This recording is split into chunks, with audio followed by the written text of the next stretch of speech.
Welcome everybody to today's webinar with Provoke Media and the Exec. We've got a really great lineup of exceptional young diverse talent to talk to you today on the theme From Allyship to Action, what is next for diversity, equity and inclusion in public relations.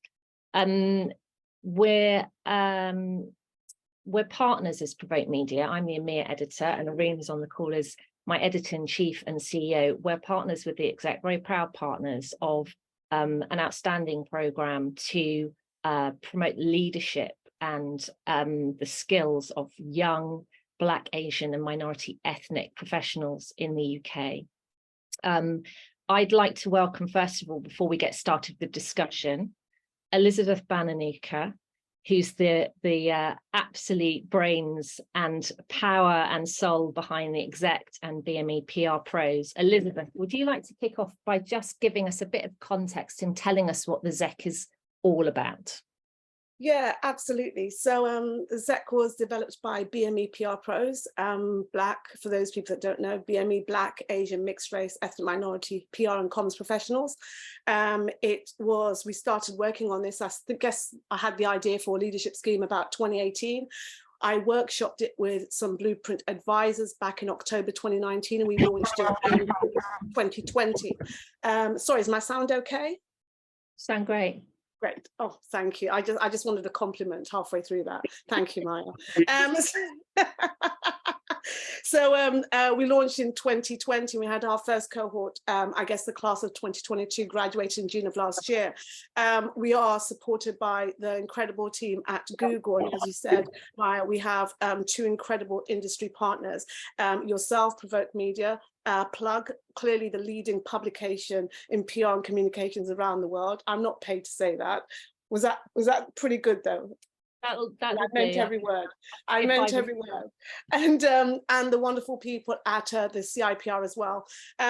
I think for us, the aim for the Exec is to create the future leaders, your future directors of communications, your board directors. And unlike other courses, it's delivered through a mix of practical exercises, training days, masterclasses, my career talks, all delivered by industry experts, more than 50 of them at the top of their game. It's challenging. One of the things I wanted, I guess, to stay away from is the idea of doing a theoretical course. I'm sure we've all heard of those PR courses written by someone who wrote a press release in 1922 and has now taught PR for 90 years. This is delivered by people at the top of their game. So just to give you an example, I want to give a whole load of shout outs, but I think my mom and dad always said, praise in public, criticize in private, except sometimes I criticize via Twitter. But today I'm just going to do some praising, if that's okay. So we've got people like Adrian Ma, founder of Fan Club Communications, Fan Club PR, tiny little agency by his own admission, which does incredible work, and their incredible Mount Recycle More took them to Cannes last year. I'm sure Maya knows, a huge award-winning campaign. Kristen, who is the data analytics expert in the industry. I don't think there's a better person to learn data analytics from. Likewise, Nick Govier, ESGP expert, and the wonderful people at Blurred. Hope and Glory, the most awarded agency in the country. They deliver our strategic planning day. Brilliant trio of Adam, Anna Terrell, and Holly Beth. And if Holly Beth is zooming in, I want to be Holly Beth when I grow up. And just to give a shout out to a few other people, we've got a brilliant gentleman called Folu Babatola, incredible, inspiring young Black man who started his career here in London. He's now head of the culture network for Red Bull North America. And he could tell a really incredible story about some of the amazing work they did 3 years ago during the summer of Black Lives Matter, including funding the legal fees of protesters, covering Uber costs of people caught up in the protests as well. Incredible, inspiring stuff. And then we've also got people like Ruth Kieran, who, if anyone in this industry can teach you how to build an employee-owned agency and sell one, I can't imagine a better person than Ruth. And final shout outs I'd love to give is we want to not only build inclusive, empathetic leaders who can make a positive difference to the industry, we want them to understand how to lead from the beginning different people. So I'm proud that the course also includes the majority of our training trainers are women or identify as female. The majority of people that are involved in the course are from Black, Asian, mixed race and ethnic minority backgrounds. And in it, we have incredible sessions, including, for example, by Sarah Thornhurst, the disability inclusive campaigner leader in our industry, who delivers an incredible session on nurturing disabled talent, because you can't do diversity and inclusion if you don't include disability as part of that. Last couple of things I'd love to say is that the other thing that's the joy about this project is the amount of input we have from incredible leaders from, again, Black, Asian, mixed race and ethnic minority backgrounds. We assign everyone that takes part in the ZEC a mentor, and I want to give a shout out to some of them, including the brilliant Claire Kwanzaa, who recently launched Kwanzaa Consulting. Google her, she's amazing. She's been a mentor for several years, also does an incredible session on nurturing young talent. Daljit Burji, who has, poor guy, has probably known me for 15, 16 years. He's proof that you can know me for a long time and still find me palatable. And then people like Anisha Vikram Shah, the Senior Consulting Director at Blurred, incredible, passionate, brilliant force. And people like Claire Johnson-Tuzinska, who is a Director of Regional Comms at Johnson & Johnson MedTech. She is the mother of a very young child, and she's relocated to Poland, and still she shows up every day as an incredible mentor. And then last but not least, I just want to say an incredible shout out to our partners. Google have gone above and beyond. I can't say too much, but last year's training session, this year's training session, involved more than 30 speakers from Google, 3 vice presidents, and they spent nearly 9 months planning it. It's incredible how supportive they have been. For anyone that does DEI work, this is a surprisingly tough and crappy, hard thing to do as a Black woman. And I'm incredibly grateful for the support of people like Google and the wonderful Arun and Maya and Paul, the only industry publication who I've ever worked for, that when I said, hey, you want to work with me on a project? They said, yes, but can we also give you money too? That's a first, that's allyship, and I'm really grateful for that. And last but by no means least, I'd love to thank Alistair and John at the CIPR, who again have put lots of weight behind this, given free CIPR membership to the cohort, given them judging opportunities, and have been all over brilliant. And that is it. Thank you so much, Elizabeth, bringing the energy first thing to our days as ever. Well, Thank you so much. I went to bed at 4, so I think I'm high on fatigue. Go and have another coffee, and I'll speak to this year's cohort of the. I will do, and enjoy. And I'm going to get a coffee and then join as a participant. But thank you, Maya and Arun, for doing this, and good luck to everyone. Enjoy. Take care. Bye bye. Thank you. Right, everybody. This is the reason why we're here. This whole session is the brainchild of the wonderful 6 people you see here. This is not a provoke session. I am merely here to facilitate. The whole concept of this session came about after Provoke's training day with the exec, and the team here have come up with stuff that they really want to say to the PR industry now. So from allyship to action, what next for DE&I PR? What are we going to talk about? This came about because we're now 3 years, almost exactly, after the summer of Black Lives Matter. And as we all know, every single major brand, organization, PR agency pledged to take action on racial diversity and inclusion. But I think we all feeling that progress and efforts have slowed significantly, and not much progress measurably has really been made. So we're hoping this will be a provocative conversation with this year's cohort from the exec, who will introduce themselves in a minute. I don't want to speak for them.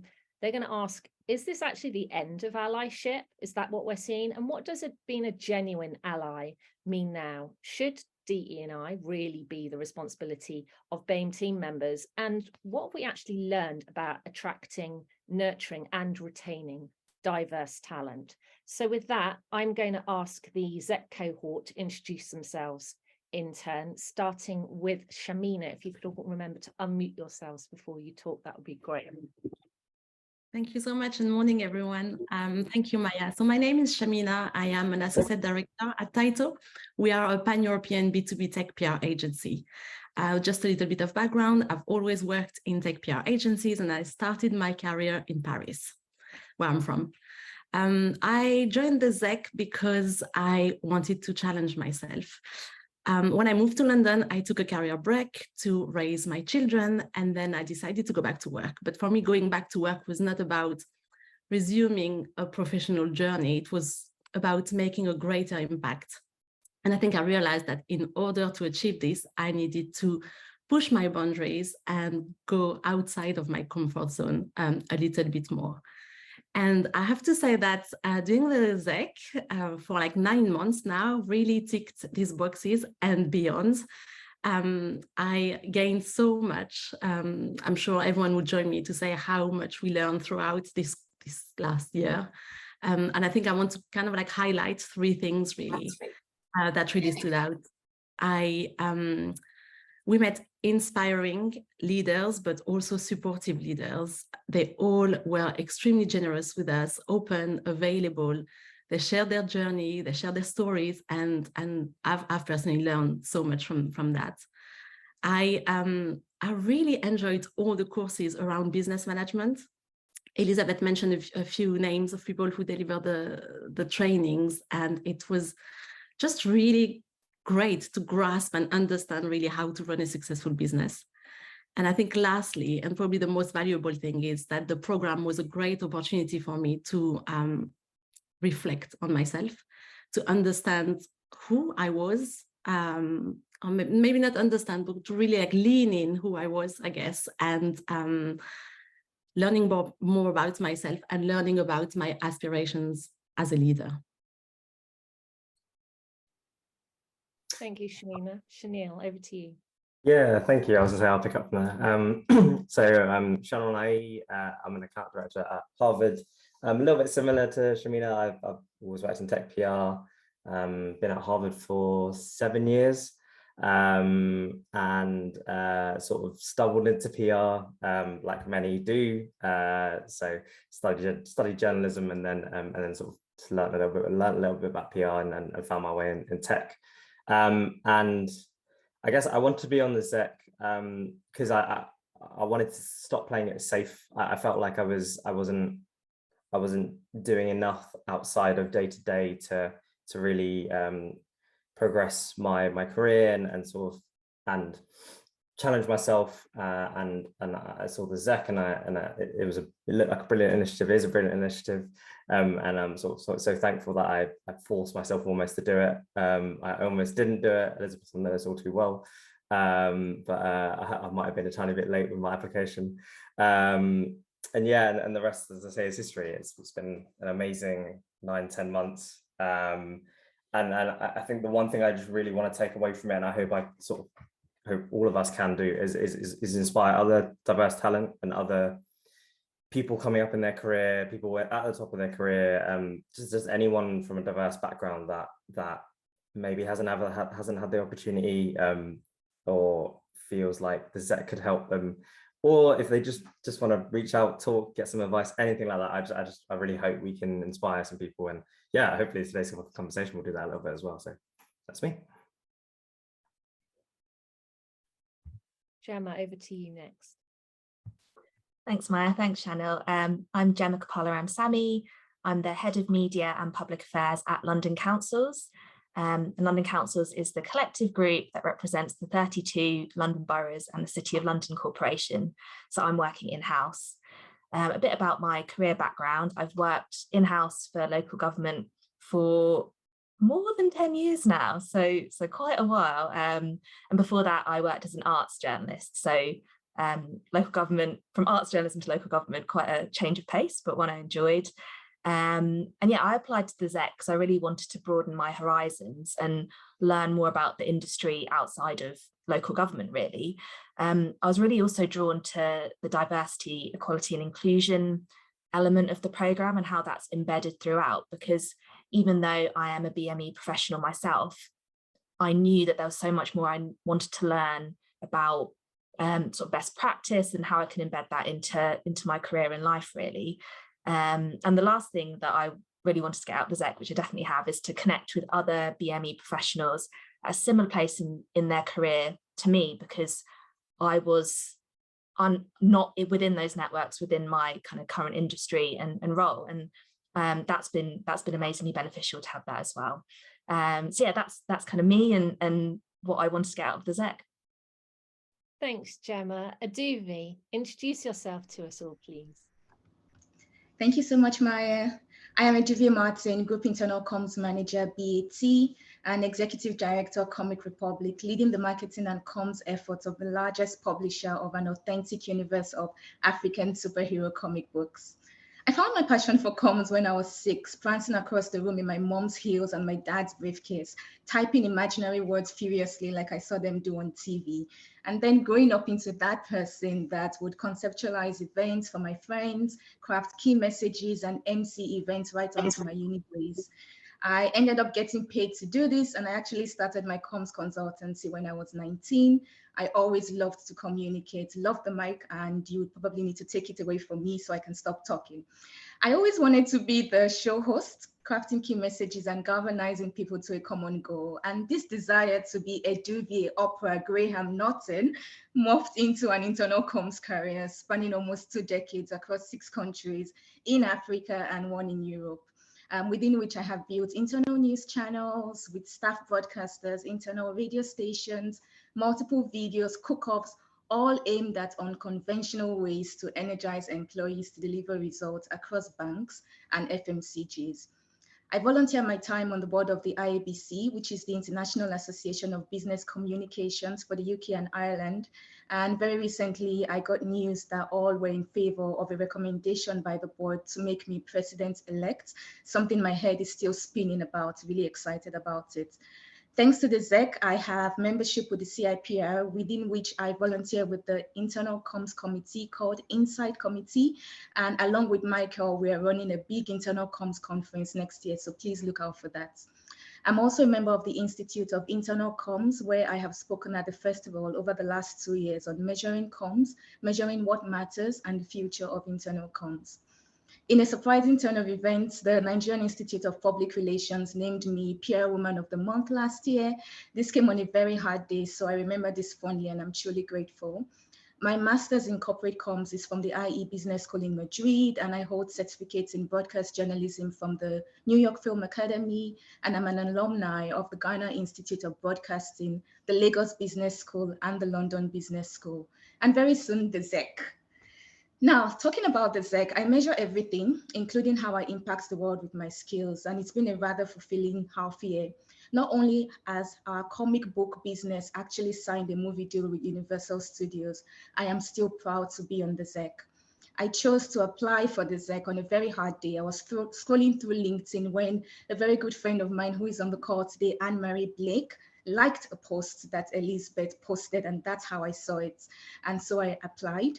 I had worked so hard for a promotion that I was desperate for. I felt I had done everything I could and no one was recognizing me. And I felt like if I joined the ZEC, I will find my tribe and we can share everything together. The ZEC has exposed me to so many inspiring comms professionals whose career talks have really energized me. It's as though I have had an elevator pitch moment with my dream organizations. I have taken a sneak peek into a day in the life of some of the most incredible agencies. It's a moment I will forever cherish. I have also found my tribe. They are all on the call today, and I will do anything for these ones. In a town where it is tough to find friends, I'm thrilled to have found 5 new ones. Thanks to the ZEC, I have become, in tune with the terms of what leader I want to be. Like Shamina said, it really made us reflect about who we are. I know now that I am firm, but I'm fair. I'm kind and energetic. I'm results-oriented and down in the trenches with my team. I will retain a strategic overview and give my team opportunities to grow. And I will retain my smiley, cheerful disposition, because advancing my career on a 9-to-5 doesn't mean I have to be serious. Nice girls can get the corner office, and I will prove this unapologetically me. I love that. Thank you, Eduvie. That's brilliant. Mahalia, would you like to introduce yourself briefly? Thanks, Maya. Good morning, everyone. My name is Mahalia Johnson. I am the Global Courier Communication Strategy Manager at Stewart. We're a tech and logistics company. So a bit about me. I guess most of my comms career, I've been a freelancer. Initially, I went to uni to study law, got a master's in international relations, and as Chanel said, fell into comms, and it was the best decision I've ever made ever since. I had a passion for wanting to support small Black businesses with, comms strategy, developing their businesses through branding, etc. And that's how I came across the ZEC, through a small Black business I was working with, and the owner sent me the application. And the ZEC has been one of the most amazing experiences I've ever had. I've been quite comfortable in my career when I first started. It was just me kind of just going through the motions, but I knew there was so much more to learn. And I wanted to find a community because it was just always just me. So I wanted a community, and being part of the ZEC has given me that and then some. I've learned so much about myself I didn't know. Authenticity, I'm sure, has been the theme for all of us. And that's just been something that has been consistently going through my mind. And I think I've kind of figured out who I am. And as Aduvia said, I know what kind of leader I want to be. I've met some amazing people from from my mentor, Claire, to the ZEC class in general, all the other different class workshops we've done. It's just been an amazing experience. Thank you so much, Mahalia. And finally, last but very much not least, Malini, would you like to say hello? Hi everyone, I'm Malini. I'm a senior consultant at Blood, which is an ESG and purpose consultancy.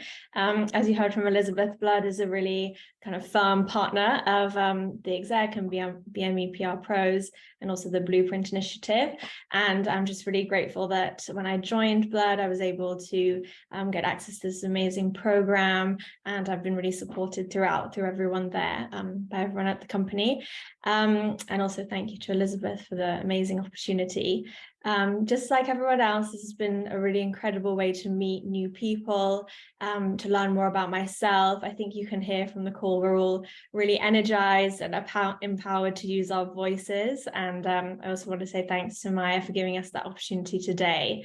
I also feel really empowered to help the next generation of BME PR pros and leaders, and I hope that we can be that for everyone as well. So thanks, and look forward to the discussion. Thank you very much, Malini. That's brilliant intro. So you know who we're dealing with here. This is a serious bunch of young, energetic people. Let's get into it. Chanel, I'll come to you first. What does allyship mean to you? And have you seen allyship and really honest discussions about racism in the industry evolve over the past couple of years? Yeah, it's really interesting. I mean, first of all, allyship has to go beyond like posting a square Instagram or sort of token gestures, like a day off a religious event, like one sort of small gesture, but not actually backing it up, I think is what we've seen in the last couple of years. And I almost wish businesses would take the time to really understand the challenges that Black, Asian and minority ethnic professionals face, and sort of figure out what makes sense for their agency, for their comms team, for their business, and then make a tailored strategy where allyship is at the heart of it, but it goes well beyond those token gestures. And I guess I'm not saying don't learn from your competitors, learn from your peers, don't look at, like, definitely look at other people and try to see what they're doing. But for me, the sort of copy and paste approach, shall we call it, for DE&I just doesn't work. And when we're talking about allyship, I think a lot of that happened, and there were sort of actions words without the actions behind it. And that lip service is just not enough anymore. It doesn't achieve anything. As for the issue of racism, I had a really interesting conversation with Sarah Thornhurst, who Elizabeth mentioned earlier, around the issue of racism in PR. It exists. We need to be very honest about that, and I think we need to sort of remove the fear of talking about it almost, because we do that. If we do that, we can be honest with ourselves and sort of understand why talent leave the industry, understand why there aren't any senior people of color on boards, there aren't enough, I should say, because there are some brilliant people, and what companies need to be doing to sort of correct that. So as an example, and I was really sort of impressed with it when it happened at Harvard, during Black Lives Matters and when the movement was picking up in 2020, what the company did is not only speak to people in the business who are from diverse backgrounds to understand the challenges they face, but they spoke to people who left the business to actually ask them why they left, and tried to understand what made them leave. Was there something we could have done more as an organization? And then from that information, we took it away and actually sort of start to address things and make changes and make positive, like improve our culture and things like that. I mean, it was a really honest approach, but it enabled us to not shy away from the really awkward conversation, which I think you just need to have. And for any senior leaders, agency leaders who might be listening, if you're hiring from the same talent pool, if you're giving the opportunity to the same people in the business, and sort of ignoring the challenge, if you would, or ignoring the challenge that it brings to your company, then it's just as bad as being someone who's shall we say racist. And it's that famous saying, you sort of, it's not enough to be non-racist, you have to be anti-racist. So you have to actively want to make a change, and you have to actively sort of understand what your role is as a business and as an individual to do that. So yeah, I think it just needs to be more needs to be done. Something you said is really interesting. Do you think it's possible to be an authentic ally without looking racism in the eye and having those honest conversations? Yeah, authentic ally. No, I think you need to be really honest with yourself. I think as an industry we have a challenge, and one of those challenges are, for a very long time we've had the same people, diverse talent haven't been given the same opportunity, and it's been unfair. And I think if you want to be an authentic leader, you need to ask yourself, am I really challenging what I do as a business and as a leader to break that mold? Because if the leaders in our industry don't do that, then nothing will change for the people who are coming up in the industry, for the AEs, the account managers, all the talent that's coming up. They'll leave the industry, and I think there's numbers to prove that. And I know we're going to talk about retention a little bit, but there's numbers to prove that people leave the industry because of that, because they don't feel they're given the opportunity, they don't feel they're supported, and really I think it's a lot of it is down to not understanding the challenges they face, and because it's not authentic, it's just, oh, we've ticked the box there, that's fine, we've given them a day off for Eid, Diwali, whatever it may be. That's not enough anymore. Like that doesn't support people enough in their journey. Okay, Chanel, thank you very much. Mahalia, I know you want to talk a bit about what makes a good ally for you. Do you want to tell me? Sure. So yeah, this is the question I routinely ask myself about communities I do not belong to and consider myself an ally. And it always boils down to treating others how I would like to be treated. So for me, a good ally is someone who is mindful of their privilege and uses it to elevate underrepresented groups. Someone who thinks beyond themselves. And as Chanel said, it goes way beyond posting a black square or token gestures. So yeah, for me, during my time at the ZEC, I have met many great allies. All the people that have given us their time, resources, and basically poured into us has demonstrated the definition of good, but more importantly, great allies. So for me, it's quite simple, treat others how you wish to be treated. That is a really honest and straightforward way of looking at it. And Gemma, I wanted to come to you next. Chanel touched on this. Recruitment and retention are really important facets of allyship. So can you talk us through a bit about the nuts and bolts, what really happens when you're trying to attract diverse talent in the PR industry and then not losing them through the recruitment process? What are the pinch points at the kind of the hiring end? Yeah, thanks, Maya. I think this is something I've become really interested in thanks to my time on the ZEC. Like, how do we actually get a pipeline of talent into the industry? And I'm sure we've all seen the CIPR State of the Profession report published in 2019 that showed that the industry is 92% white and has become less diverse since 2015. And yet, especially me working in London, the recent census data that was published showed that London, almost half of people living in this region are from a diverse background. So for me, that shows that there is amazing talent out there. There are so many diverse communities, particularly for me, where I live and work, yet those people are not getting into the industry. So we need to really look at our recruitment pipeline and how we're getting people engaged into the PR industry, understanding what it's all about and seeing a place for them there. And I guess for me, my lived experience is that I didn't really know about the industry. I think Chanel and Mahalia said, found it by accident rather than by intention. And I think there needs to be greater recognition of that in the industry, that actually a lot of people from diverse communities just might not know that it exists or realize, oh, I've got skills, I've got experience that I can actually contribute to the industry as well. And I think maybe there needs to also be greater awareness of some of the barriers to joining the industry as well. If you don't know it exists, how can you participate in it? And if you don't realize, you know, I'm a really good writer, I'm really interested in politics and the media, that could mean that I could have a really great career in PR. If you don't join the dots between who you are and how you can contribute to the PR industry, you're never gonna make that leap as well. Okay, so there are a lot of barriers. Do you have any thoughts on diverse interview panels? Do they matter? I mean, what's your experience been of how you've been recruited? Yeah, so I've realised that I've never been interviewed by a diverse panel for a role in PR. And I've also never been line managed by someone from a diverse background as well. And it's been really interesting to think about the impact that's had on me and my career progression, to be honest.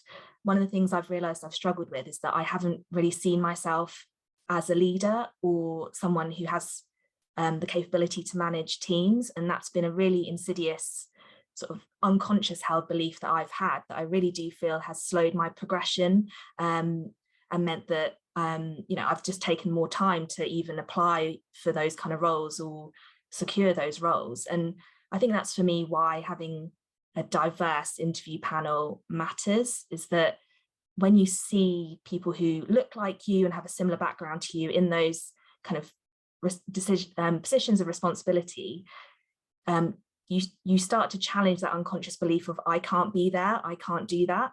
And I'm very conscious that not every BME professional is like me and had this unconscious belief, but I'm sure that a significant number of us do. And when we start to see that change and start to see that diverse interview panels become standard and become the norm, I think that will really have an impact into how BME PR professionals start to see ourselves and start to claim our space in leadership roles.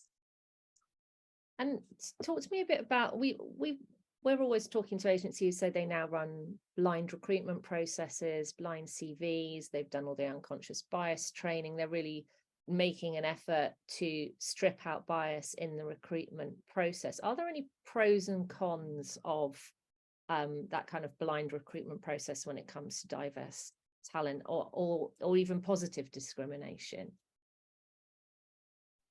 Yeah, I think it's really great that that is becoming sort of industry standard and practice. I think anonymous recruitment is really helpful because kind of going back to what Shannon was saying, if you as a leader in this industry have done that kind of soul searching work and you've looked racism in the eye and you've realized, you know, I'm biased, I have some beliefs about certain communities that are not accurate and are based on, you know, unconscious assumptions I've had, then you realize you're bringing that mindset into your recruitment process. And I think if you've done the training and you genuinely have that awareness that this is real, everyone has bias. I think, you know, even BME PR professionals have bias as well. That's something I'm sort of struggling with myself at the moment and wanting to be aware of myself. And I'm sure everyone else on the ZEC is in a similar boat. When you bring that awareness and you've got the tools, you've got the training under your belt as well, you can bring that to your recruitment process. And I think once you've kind of gone through that journey, you realize, of course, I want to do anonymous recruitment because I don't want to see any information about candidates applying for this role that might make me make a decision that isn't the right decision for the business. And it really challenges you to think about, well, what are the skills that I want to bring in, and what's the different point of view I want to bring into my business that's really going to push us to the next level and ensure our campaigns are a success and that we have an impact. And when you think about it, there is a lot of information about people that isn't relevant to, are you going to be a great fit for our business? Are you going to contribute? So I do think it is good. I do think there are lots of systems, there are lots of ways of doing it. And I think it's important to be aware of the things you gain, but also that, you know, not every system is perfect. At London Councils, we've started using one, which is great. And it does enable you to anonymize applications up until the interview stage. But then when you invite people to interview, you do see their names, you do get more personal information about them. So I think it's also about being aware that even though I think anonymous recruitment is great, there is a limit to it. It's not a silver bullet, I suppose. So you can't just rely on the fact that, oh, I've got a system in there. That means that my recruitment process is going to be completely bias free. You have to kind of continue to challenge yourself and keep that at the forefront of your mind. Like, is this decision the best decision for the business? Or am I bringing something to the table that shouldn't really be there? There's a lot of, like Shannon was saying, that there's a lot of honest conversations and a lot of looking things in the eye required before the box ticking, isn't there, in all of this? It's like there's a real stripping away of your understanding or your perceived understanding of the situation, rather than just saying we're doing this. It's almost like I mean, it's the tension between people saying it's words rather than action, but just taking action without doing the thinking and the work first is just as flawed, really, isn't it? That's what I'm hearing from you. Chanel, I want to come back to you as well, because we know this isn't all about hiring, right?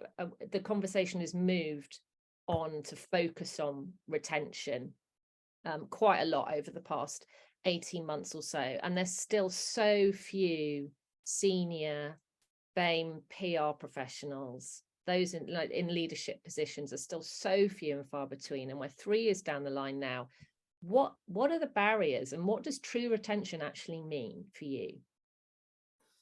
Yeah, there are a lot of barriers. You are right. I think as an industry, there's almost a history of toxicity, shady hiring, maybe not shady hiring, maybe that's a bit strong, but I guess like hiring your friend, hiring the person you know, things like that.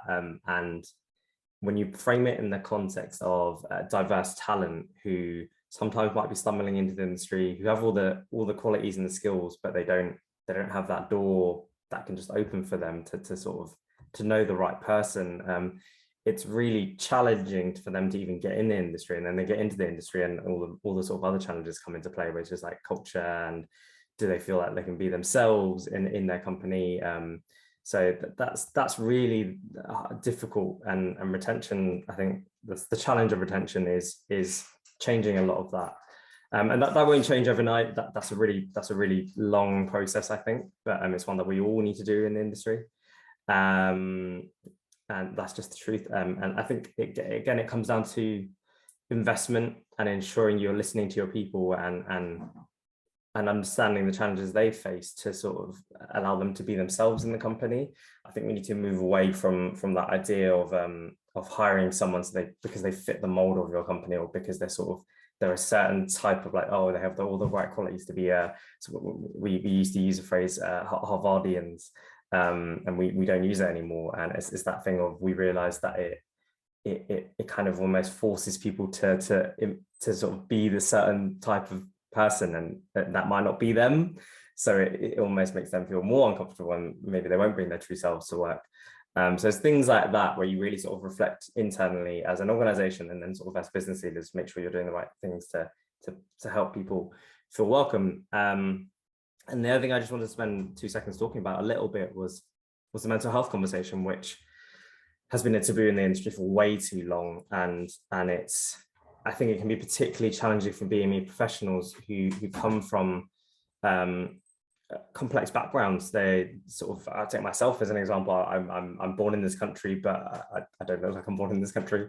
I have roots in India, in Zambia. I sort of had to understand all of that as I was growing up. I may not have had the space to understand that when I was growing up, because Asian parents, and that's the challenge, and that juggling that personal well-being, and I'm looking around and not seeing any other senior leaders that look like you. It can be quite isolating, and so that's something which I think really needs to be addressed. And empathy in PR is really important, and I think having that sort of understanding when it comes to retention with particular BME professionals, it's crucial. And yeah, maybe we could just be better humans as well, like that might be nice.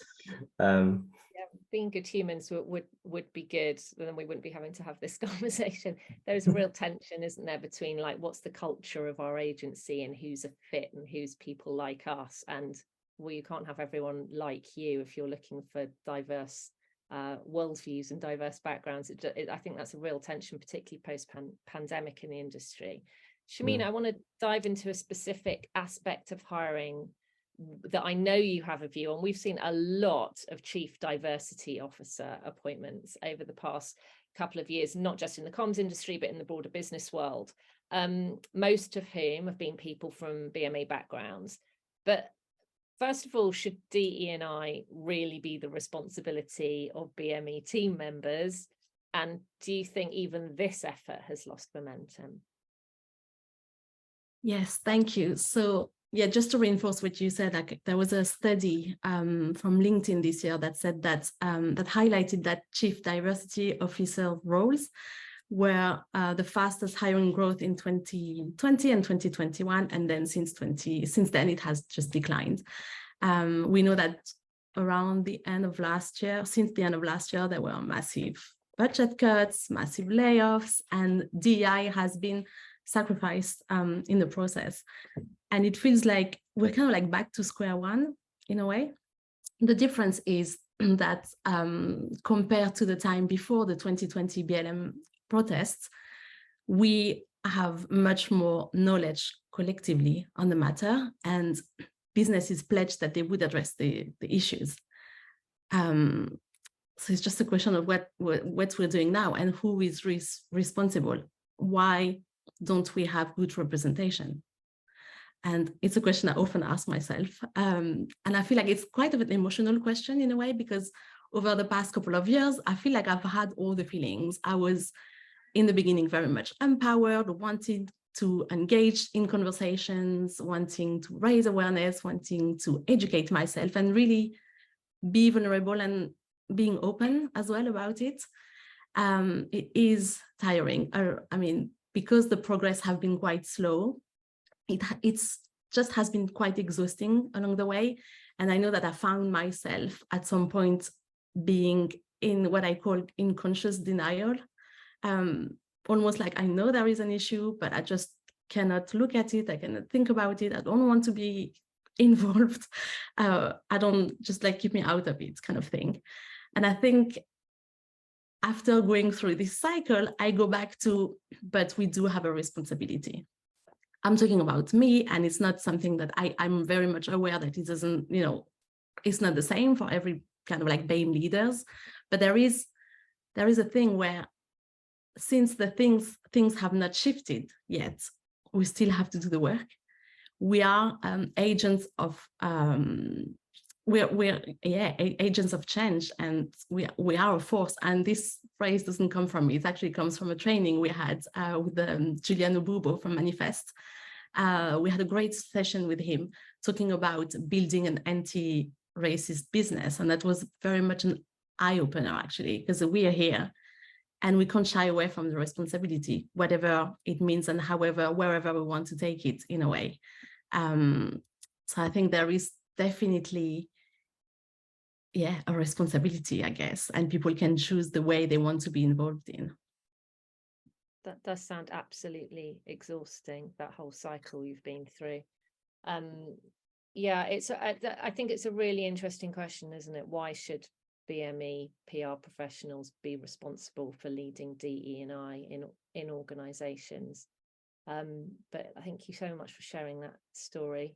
I'm not surprised you're so tired of talking about it, but I guess that's it's almost a stage beyond allyship, isn't it, where it's as you said, building an anti-racist organization, not just supporting but actually making progress. So thank you, Shamina. I just wanted to add that, to go back to your previous questions around what does allyship means to you. I think for me it means, if you tell me you're an ally, you need to show me what are the actions that you're taking to build this kind of like anti-racist business or anti-racist strategies and initiatives you're putting into place. I think for me, it's very important to say, I guess, that being an ally is not an identity, it's an action.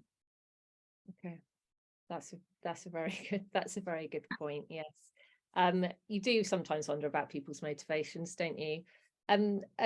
Adivi, let's talk a little bit more about this. Do you think BME professionals should be the biggest champions of diversity? How much responsibility do you feel? We've been through this conversation a lot of times in this cohort of when we're having drinks. We've talked about this so many times. A bit of my background is because I realized that we all live life through different lenses, and Shamina has told us her experience.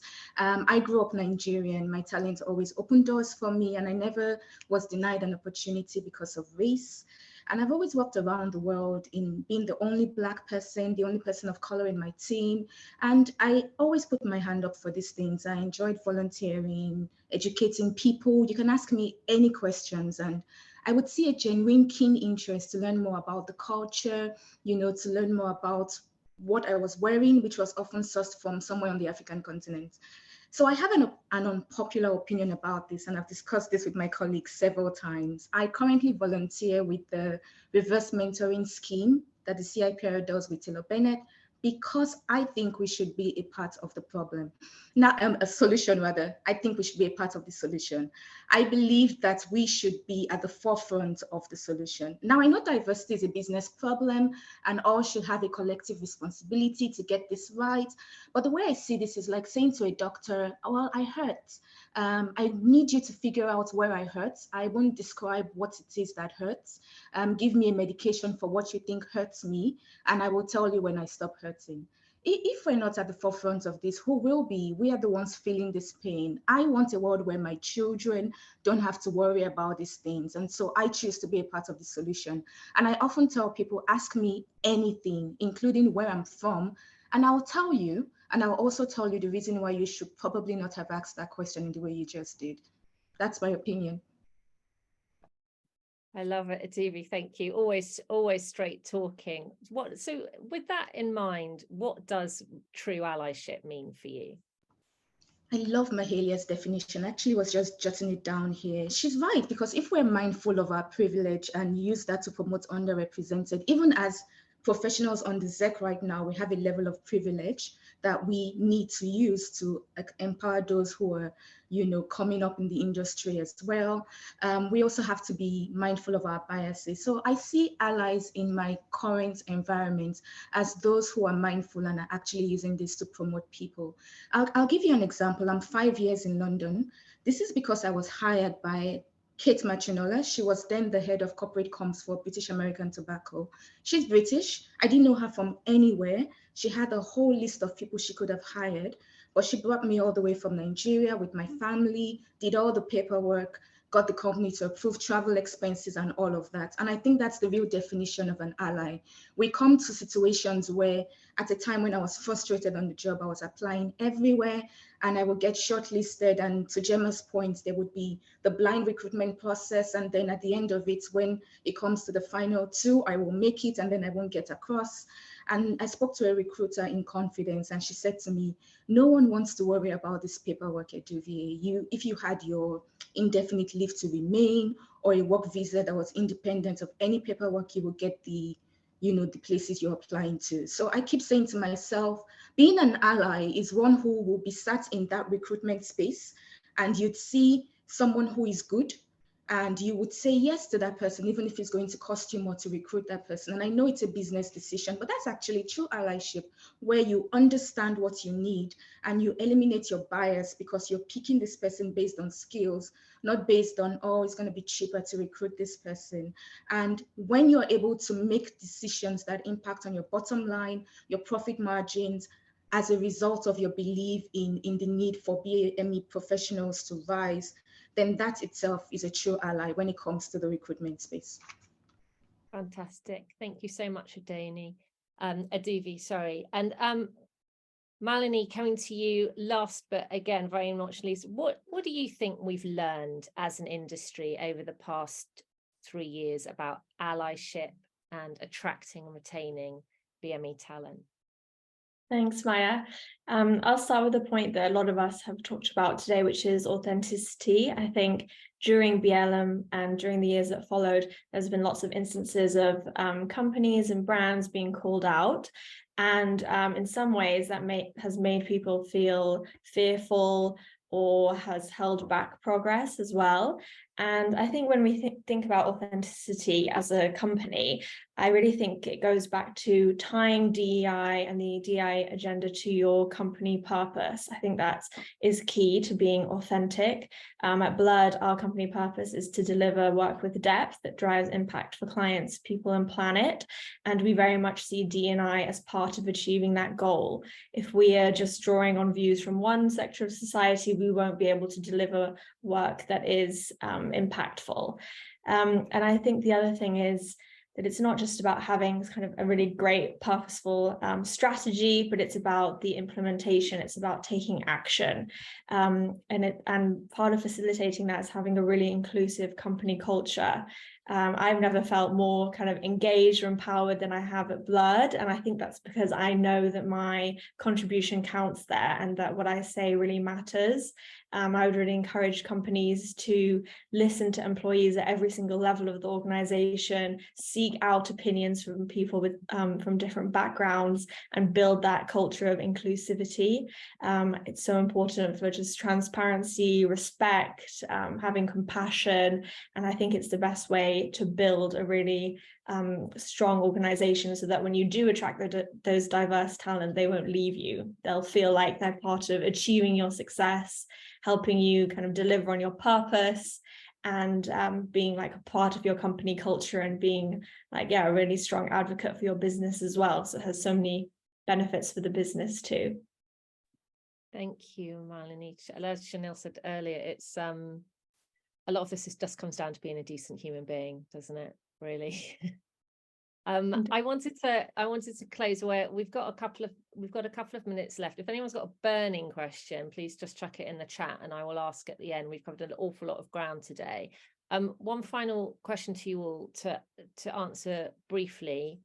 In turn, what one thing would you like to see change in regards to allyship and action in the next 12 months within the PR industry? What one thing can agency leaders and in-house leaders in the comms space do that you think would make a real difference to you and to the rest of the cohort? Mahalia, do you want to kick us off there? So yeah, I appreciate those who make it a point to be allies and hold themselves accountable. However, it always go back to institutional racism and company culture, and I think we've touched on that already. So COCO, a global not-for-profit think tank, did a study about being Black in the UK, and their research showed that Black women are 52% more likely to stay at their workplace for only 2 years or less due to unfair company practices. And usually that's around hiring, performance reviews, and promotions. So it goes beyond allyship, and the question is, what does our experience look like in the workplace? Hostile and unfair working environments breed a lack of representation. And unfortunately, a lot of us do not have, allies in the workplace and are feeling quite comfortable in that space.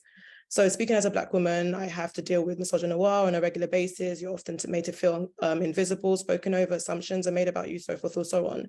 So it's difficult to thrive in such environments. So I think it's really important for people to look at their company culture. And I think it's really important for people to check their privilege, check their biases, and work on what does inclusion really look like for everybody, from whether you're ethnic minority background, disabled, LGBTQ+, etc. So I think it's really important to just, check your biases.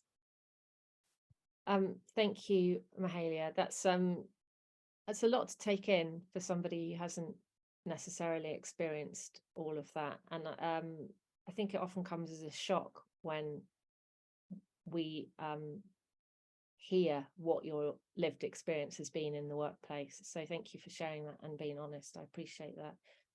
Shamina, what one thing would you like to see change? I think for me, it's very simple. It's hiring people from diverse backgrounds in leadership teams. We see there's many initiatives that really encouraged businesses, agencies to hire entry-level people from BAME backgrounds. And I think there is, loads of work being done. We are being advocates. We are talking to the younger generation. So that happens. I don't see that much happening when it comes to the top. And I think it does make the difference because the top sets the tone. And I would like to see that more. Okay, fantastic. Malini, what about you? I think just drawing on some of the points around culture, I'd like to see people taking the time to really understand their employees as individuals. I think there's no one model to have an inclusive culture. Like there's no set sort of rules like, oh, everyone has to finish work at 6 p.m. I think it's about understanding what would be beneficial to that person as an individual and appreciating everything going on in their life. And I think that really creates the space to have an open culture where people feel like they can thrive and do their best work as well. Thank you so much. Gemma, over to you. What would you like to see change? I'm sure you've got plenty of opinions from an in-house perspective. Yeah, one thing I'll pick out, linked to what I was talking about earlier, is I think it's really powerful when organisations publish data on the ethnicity of their workforce and also other sort of intersectional information like gender, sort of salary band and things like that. And I think that could really play a powerful role in keeping organisations accountable about where they're at and the progress they're making. And as a BME professional, it makes me feel good about the place I'm working when they are open about the scale of the challenge and use that data as a foundation for identifying where they need to improve. So I feel like committing to that, which is not mandatory in the UK, but is a choice, can have so much beneficial impact.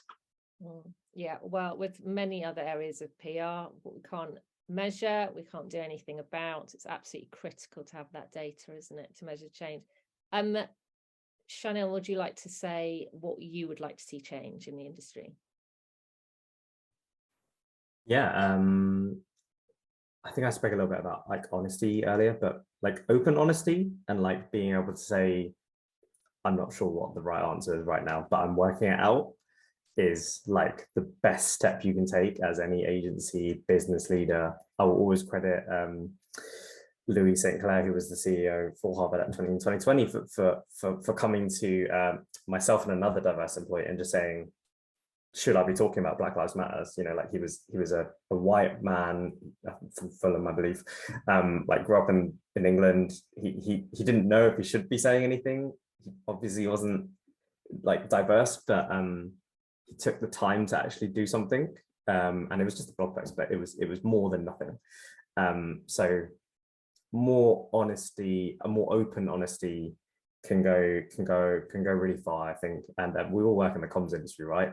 I don't know why some leaders find it so hard to comms. So just yeah. Very good point. That is Louis all over there. Yeah, that humbleness and honesty is so important, isn't it? Just saying, I don't know, what should I be saying? What should I be doing? Can we have an honest conversation about terminology I should be using or not using, or the actions I should be taking or not taking? Yeah, not enough comms in the comms industry. Newsflash.